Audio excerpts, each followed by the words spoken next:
my students, my name is Pranjal Tripathi and today I will teach you the remaining part of chapter 3, that is gravitation. In the previous video I have taught you about this chapter and several other topics about the introduction of the chapter, what is gravitation, what is gravitational force, how Newton gave this universal law of gravitation, and I have taught you about universal gravitational constant, that is G, capital G, not small g. Small g is what? It is acceleration due to gravity, and capital G is gravitational constant. I have taught you about its value, that is 6.67 into 10 to the power minus 11 Newton meter square per kg square. Today we will discuss some further topics of this chapter. So in that previous video I have taught you about this universal law of gravitation. Before starting the chapter, I want to state that universal law of gravitation holds good for all the places, means it is applicable at every position, at every location on the earth. It is also applicable for the bodies of large masses as well as bodies of small masses, means it is applicable for the bodies irrespective of their mass. Although those bodies which have large mass will possess more gravitational force, but it is not like that. If two bodies are there and their masses are very small, then there will be universal gravitational force between them. Although it may be little in quantity, little in magnitude, but there will be some kind of universal gravitational force. This is said or described by universal gravitational law.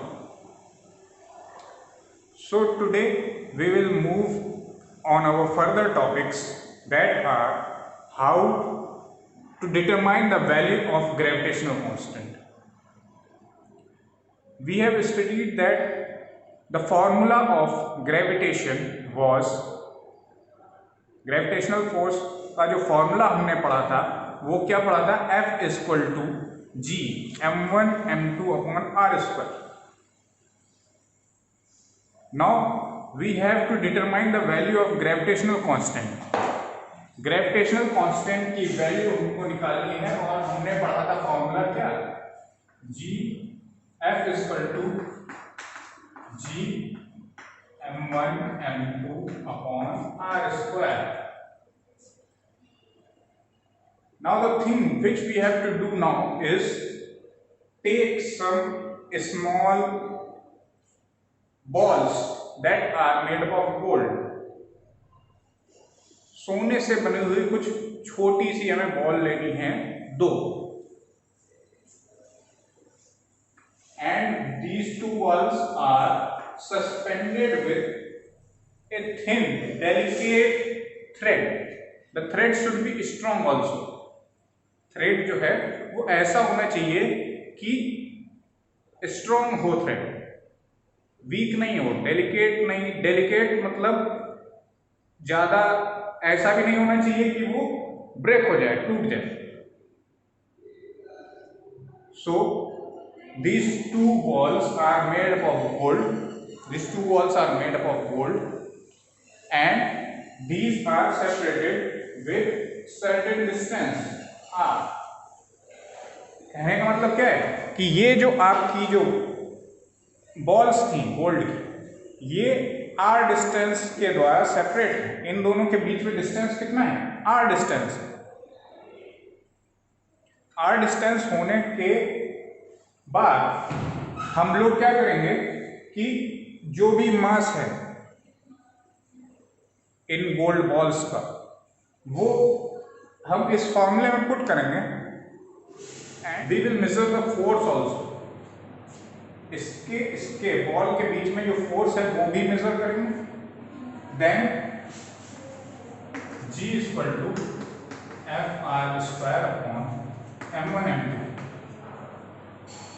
हमको mass of first ball पता है, mass of second ball पता है, force हमने calculate कर लिया इनके बीच में। R हमें पता है कि R कितनी डिस्टेंस पे हैं ये दोनों balls. Then we will get the value of gravitational constant, that is 6.67 into 10 to the power minus 11। ये हमको वैल्यू यहाँ पर जब ये सारी वैल्यूज हम रखेंगे और सॉल्व करेंगे, then we will get the value of this gravitational constant, that is 6.67 into 10 to the power minus 11 Newton meter square per kg square. Now we will discuss the characteristics of gravitational force. Gravitational force की अब हम लोग characteristics पढ़ेंगे। तो first characteristic है the gravitational force is an action at a distance. कहने का मतलब है कि ग्रेविटेशनल फोर्स जो है एक डिस्टेंस पर लगता है। एक ऐसा फोर्स है जिसमें कि दो बॉडीज के बीच में कुछ ना कुछ डिस्टेंस होना जरूरी है। Second characteristic is gravitational force is an inverse square force. Inverse square force है। कैसे? The gravitational force between two bodies varies inversely to the square of distance between them. आप ये फॉर्मूला देख सकते हैं कि जो ग्रेविटेशनल फोर्स है F, वो कैसे वेरी कर रहा है? Inversely proportional to the square of distance. R square is what? That is the square of distance between two bodies. तो अभी आपकी ये दो कैरेक्टरिस्टिक पता चलेंगे आपको। First characteristic was that gravitational force is applied on two bodies that are some distance apart. उन दोनों बॉडीज के बीच में कुछ ना कुछ डिस्टेंस होना जरूरी है। And also the force is inversely proportional to the square of distance between those two bodies. ये है characteristic number 2। The third characteristic is gravitational force between two bodies or objects form an action-reaction pair. जो gravitational force है उसमें क्या होता है? Action reaction pair बनता है। मीन्स एक बॉडी अगर दूसरी बॉडी पर एक्शन कर रही है तो दूसरी बॉडी उस पर उतना ही रिएक्शन फोर्स अप्लाई करेगी। The fourth characteristic is gravitational force between two bodies is very small and large for two large bodies। Means कि ग्रेविटेशनल फोर्स अगर दो बॉडीज में लग रहा है और दो बॉडीज जो हैं that are very small, means teeny bodies are there, then there will be very small force of gravitation between those two bodies. The magnitude of force will be very less or very small. But if there are two bodies that are very big, अगर यहाँ पर कोई दो bodies होती हैं जो कि बहुत बड़ी हैं, बहुत ज्यादा, then there will be a noticeable force of gravitation between them. In the earlier video I have told you an example of Earth. अर्थ में हम लोग क्या करते हैं? ग्रेविटेशन हम लोगों को दिखाई देता है। क्यों? Because the size of earth is very big as compare to the objects that are placed on earth. अब जैसे कि मेरे हाथ में ये चौक है, इसको मैं अगर छोड़ूंगा तो ये नीचे आएगी। क्यों नीचे आई? यहां पर हमको ग्रेविटेशन का इफेक्ट क्यों देखने को मिला? क्योंकि ये चौक का साइज जो है अर्थ के साइज के कंपैरिजन में वेरी स्मॉल, बहुत ही small. We can say it is negligible when compared to the diameter और साइज ऑफ अर्थ। जब ऐसे केस होते हैं, जहां पर ऐसे केस होते हैं, वहां पर हमको ग्रेविटेशन का इफेक्ट देखने को मिलता है, वहां पर हमको ग्रेविटेशनल फोर्स देखने को मिलता है। अगर आप कहें कि ये दो चौक हैं, these are very small quantities और स्मॉल ऑब्जेक्ट्स, इन दोनों चौक के बीच में भी कोई ना कोई ग्रेविटेशनल फोर्स है, but we can not notice it, ये हमको दिखता नहीं है, ना ही हम इसको नोटिस कर सकते हैं। यूनिवर्सल लॉ ऑफ ग्रेविटेशन क्या कहता है कि हर दो बॉडीज के बीच में एक ग्रेविटेशनल फोर्स होता है, इररिस्पेक्टिव ऑफ देयर साइजेस। वैसे ही इन दो चौक के बीच में भी ग्रेविटेशनल फोर्स है, but it is not noticeable. So students, our next topic is the significance of universal law of gravitation. Universal law of gravitation का significance क्या है, उसका महत्व क्या है, what are the applications and the uses. In that topic, the first heading or the first point is the existence of solar system. Existence means solar system का होना, यही यूनिवर्सल लॉ ऑफ ग्रेविटेशन का पहला significance है कि हमारा solar system exist कर रहा है। तो इसमें क्या है, all the planets revolve around the sun due to the gravitational force between the sun and the planets. Means कहने का क्या है कि जो सन है उसके चारों ओर प्लैनेट्स क्या कर रहे हैं, रिवॉल्व कर रहे हैं। तो रिवॉल्व किसके कारण कर रहे हैं, due to the force of gravitation between the sun and the planets. उस सन और वो जो प्लैनेट्स घूम रहे हैं उनके बीच में क्या है, फोर्स ऑफ ग्रेविटेशन है। The force required by planet to move around the sun, that is known as centripetal force.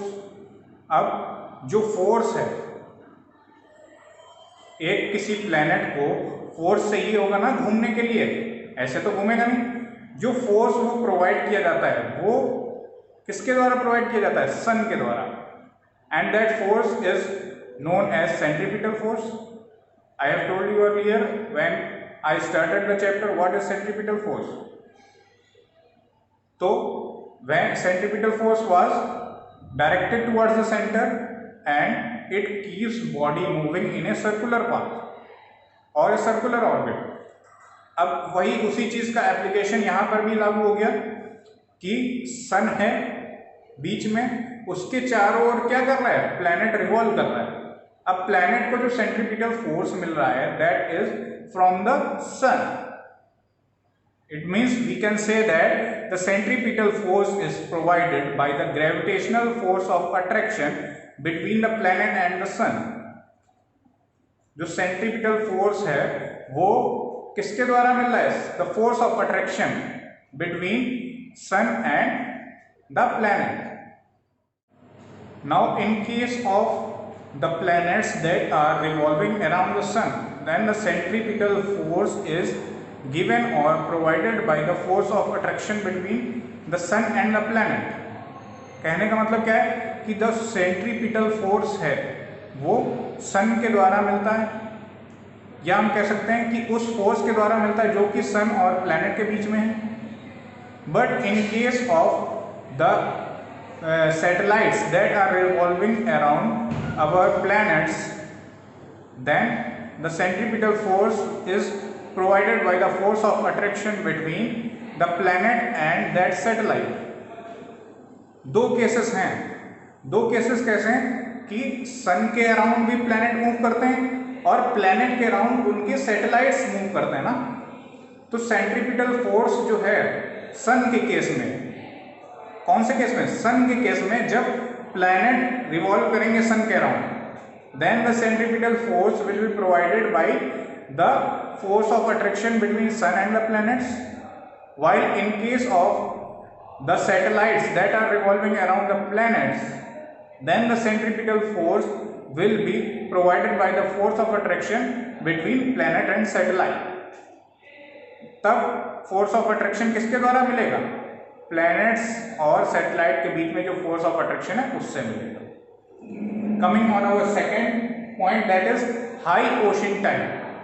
High ocean tide means जो ओशन में हम लोग देखते हैं कि बहुत ऊंची ऊंची लहरें उठती हैं, जिसको हिंदी में बोलते हैं ज्वार भाटा.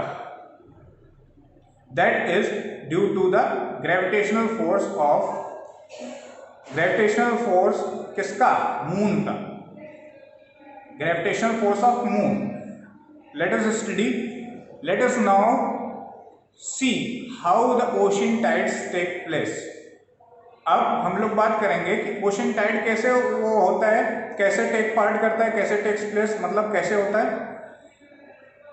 Tides in the ocean are form due to the gravitational force between moon and the water in oceans. Tides जो होते हैं, टाइड्स मीन्स हमने अभी आपको बताया कि हाई टाइड, लो टाइड, इनको बोलते हैं हिंदी में ज्वार भाटा. ज्वार भाटा में क्या होता है? बड़ी ऊंची ऊंची लहरें उठती हैं समुद्र में. तो ये क्यों होता है? That is due to the gravitational force between earth and the moon.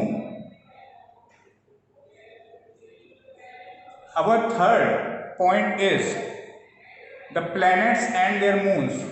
अब प्लैनेट्स का जो मून है वो भी एक दूसरे से अट्रैक्शन फोर्स के द्वारा बाइंड है. मीन्स हमारी अर्थ की बात कर लेते हैं. Let us talk about our planet earth. The moon is revolving around the earth. Then the centripetal force is provided by the force of attraction between earth and the moon. जो earth और moon के बीच में force of attraction है, उससे क्या मिलता है? Centripetal force. किसको? मून को. किस लिए? अर्थ के अराउंड रिवॉल्व करने के लिए. Our third topic is the revolution of artificial satellites. अभी मैंने आपको कुछ देर पहले बताया कि आर्टिफिशियल सैटेलाइट्स का भी सेम फेनोमेना है, सेम प्रोसेस है, कि उनका भी रिवॉल्यूशन कैसे होगा. किसी प्लैनेट के अराउंड मूव करेंगे वो सैटेलाइट, और उन सैटेलाइट्स को सेंट्रीपिटल फोर्स कहाँ से मिलेगा? फोर्स ऑफ अट्रैक्शन से. किसके किसके बीच में? सैटेलाइट और दैट प्लैनेट के बीच में, जिसके अराउंड वो सैटेलाइट रिवॉल्व कर रही है. रेनफॉल. रेनफॉल आप लोग देखेंगे कि यूजुअली क्या होता है कि इवेपोरेशन ऑफ वाटर होता है. वाटर इवेपोरेट होकर कहाँ जाता है? एटमॉस्फेयर में. When it condenses it forms टिनी droplets of water and they come on our earth. Usually ऐसा कैसे होता है? अर्थ पर ही क्यों आती हैं? ऐसा हो जाए कि रेनफॉल अर्थ पर आए ना ऊपर चली जाए, ऐसा नहीं होता ना. क्यों नहीं होता? Because earth attracts it. Earth has the property of gravitation. There is a force of attraction between that rainfall and our planet earth. And the sixth topic is, sixth part, और we can say the sixth point is man on earth. We are standing on earth. Why? By virtue of gravitation force of earth, or we can say attraction force of earth. Earth attracts us. कहने का मतलब क्या है कि अर्थ हमको attract कर रही है, तभी हम इस अर्थ पर खड़े हैं. इफ वी जंप, अगर हम जंप भी करते हैं तो घूम के वापस नीचे ही आते हैं. ऐसा नहीं होता. अगर if there will be no gravitational force, then what will happen? अगर ग्रेविटेशनल फोर्स नहीं होगा तब क्या होगा? तब ये होगा कि if we try to jump, अगर हम लोग जंप करते हैं, then we will move upwards. हम लोग ऊपर ही चलते चले जाएंगे. क्यों? क्योंकि because there will be no gravitational force. Earth will not attract ourselves to us, to it. अर्थ हम लोग को अपनी तरफ अट्रैक्ट नहीं करेगी in absence of gravitational force. तो हम लोग अगर जंप करेंगे तो ऊपर की ही डायरेक्शन में चलते चले जाएंगे. So this was the significance of universal law of gravitation. Now our next topic is Kepler's law of planetary motion. Kepler जो थे वो एक साइंटिस्ट थे, एस्ट्रोनॉमर थे. उन्होंने कुछ लॉज दिए हैं प्लैनेटरी मोशन से रिलेटेड. बिकॉज केपलर से पहले भी कई सारे एस्ट्रोनॉमर हुए, but they could not tell the motion of planets very accurately. उनका जो एक किसी भी साइंटिस्ट की कोई थ्योरी नहीं आ पाई जिससे वो प्लैनेट्स के मोशन के बारे में कोई चीज बता पाए। देन केपलर में कुछ सिद्धांत दिए, कुछ लॉज दिए। These laws are popularly known as Kepler's law of planetary motion. Planetary motion means planet के मोशन से रिगार्डिंग। अब इसमें भी केपलर के 3 laws are there, first law, second law and third law. The first law indicates that the law of orbits means all the planets revolve around the sun in different elliptical orbits and the sun is located at one of the focus point। कहने का मतलब क्या है कि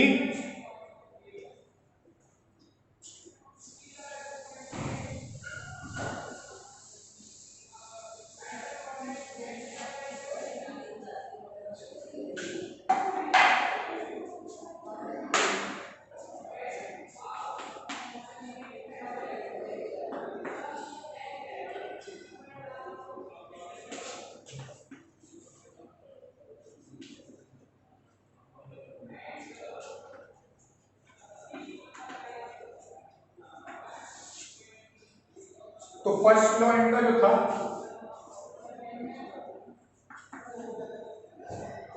first law indicates that all the planets move around the sun in the elliptical orbit keeping sun at one of its focus. कहने का मतलब ये है कि बाई चांस मान लेते हैं कि ये सन है,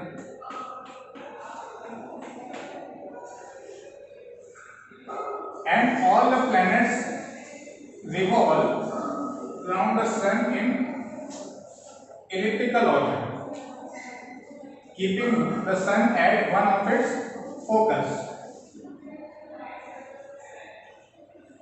अब ये बात आप लोग जान लीजिए कि किसी ये जो आपको दिख रहा है, this shape, this is called elliptical shape और इलिप्स। इलिप्स के 2 फोकस पॉइंट होते हैं, एक पॉइंट ये कहलाता है फोकस, एक पॉइंट ये फोकस कहलाता है। तो सन जो है वो इस इलिप्टिकल पाथ के किसी एक फोकस पर ही लोकेटेड होगा, आइदर ऑन दिस फोकस और on this focus, and the planet will revolve around the sun in elliptical path। elliptical path means this path। Usually क्या होता है कि हम लोग समझते हैं कि जो प्लैनेट्स हैं वो सर्कुलर पाथ में रिवॉल्व करते हैं सन के चारों ओर, but actually the path is, the orbit is elliptical. So this was your Kepler's first law. First law आप लोग समझ गए कि जिसमें कि ये है सन, ये है planet, and this is the elliptical path, this is focus 2 and this point is focus 1।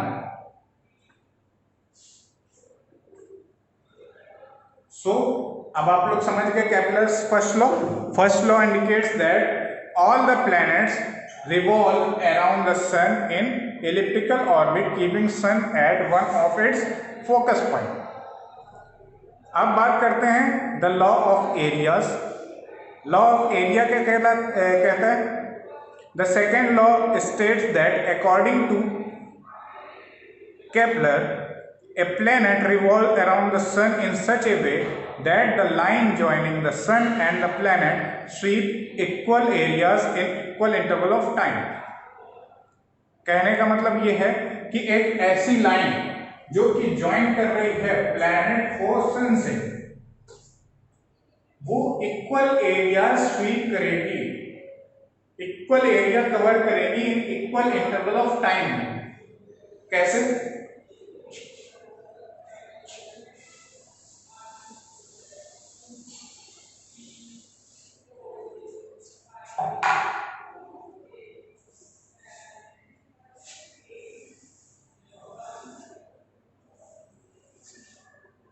This is second.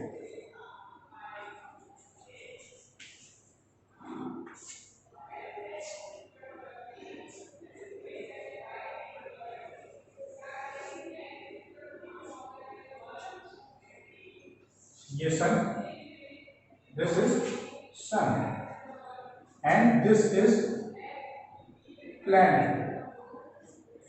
अब सेकेंड लॉ क्या कहता है कि line joining the sun and the planet, this is the line joining sun and the planet. अब कुछ time पर, for example at time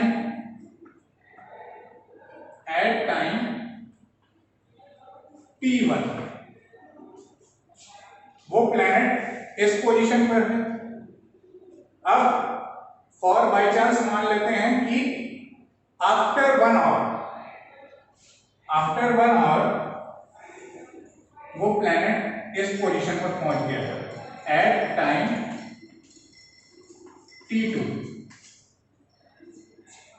time T1 और T2 में डिफरेंस कितने का था? 1 आवर का डिफरेंस, ठीक है। तो इन दोनों के बीच में T2 माइनस T1 यहां पर हम आपको बता देते हैं T2 minus T1, let us suppose 1 hour. ये हमने सपोज किया कि 1 घंटे पहले ये प्लैनेट इस पोजीशन पर था, 1 घंटे बाद ये प्लैनेट इस पोजीशन पर आ गया। Now the area swept by this line, मतलब ये जो लाइन है इसके द्वारा एरिया जो कवर किया वो ये कवर किया गया। पहले ये लाइन यहां से यहां तक थी, अब ये लाइन यहां पर पहुंच गई इस पोजीशन पर। तो जो एरिया इस लाइन ने कवर किया ऐसे जाके, पहले ऐसी थी अब ऐसी हो गई, तो ये जो बीच का एरिया कवर हुआ है दिस इज एरिया A1। अब चलते चलते बाय चांस ये प्लैनेट जो है कुछ इसके पास आ गया यहां पर एट टाइम T3 जब इस पॉइंट पर आएगा तो line joining sun and planet will be this.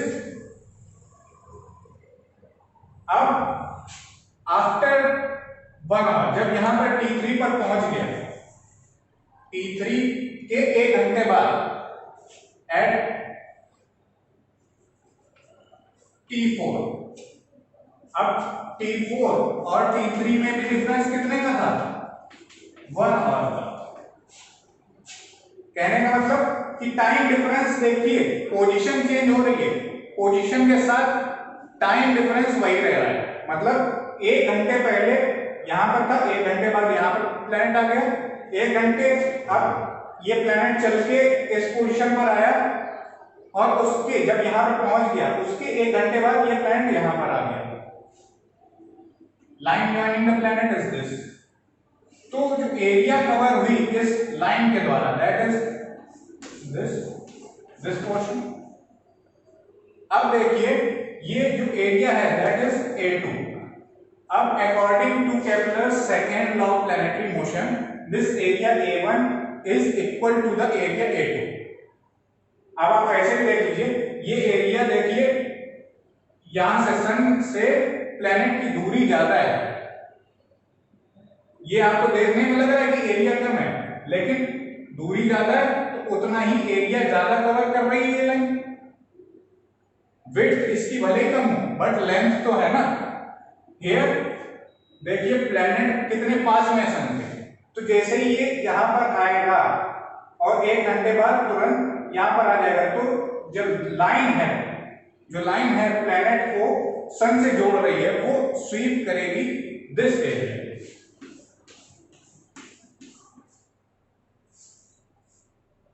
Like this. तो जो एरिया A2 है वो एरिया A1 के इक्वल होगी according to Kepler's law of planetary motion second. Now the third law of Kepler's planetary motion indicates that the square of time period is directly proportional to the radius of the orbit of planet। Means जो time period का square है, time period means कोई planet सन का एक revolution करने में कितना time ले रहा है, that is time period of planet. तो इसका square is directly proportional to the radius किसकी, ऑफ द ऑर्बिट। रेडियस किसकी, ऑर्बिट की रेडियस मींस वो ऑर्बिट जिस ऑर्बिट पर प्लैनेट रिवॉल्व कर रहा है सन के अराउंड, उस ऑर्बिट की रेडियस के क्यूब के directly proportional. This is third law. तो आप लोगों ने तीनों लॉज पढ़ लिए, you have understood all the three laws of Kepler's planetary motion. This topic is very important. Kepler's law is asked in your examinations often, so please kindly emphasis on this topic very carefully. If you have any doubt, then you can ask on your WhatsApp group.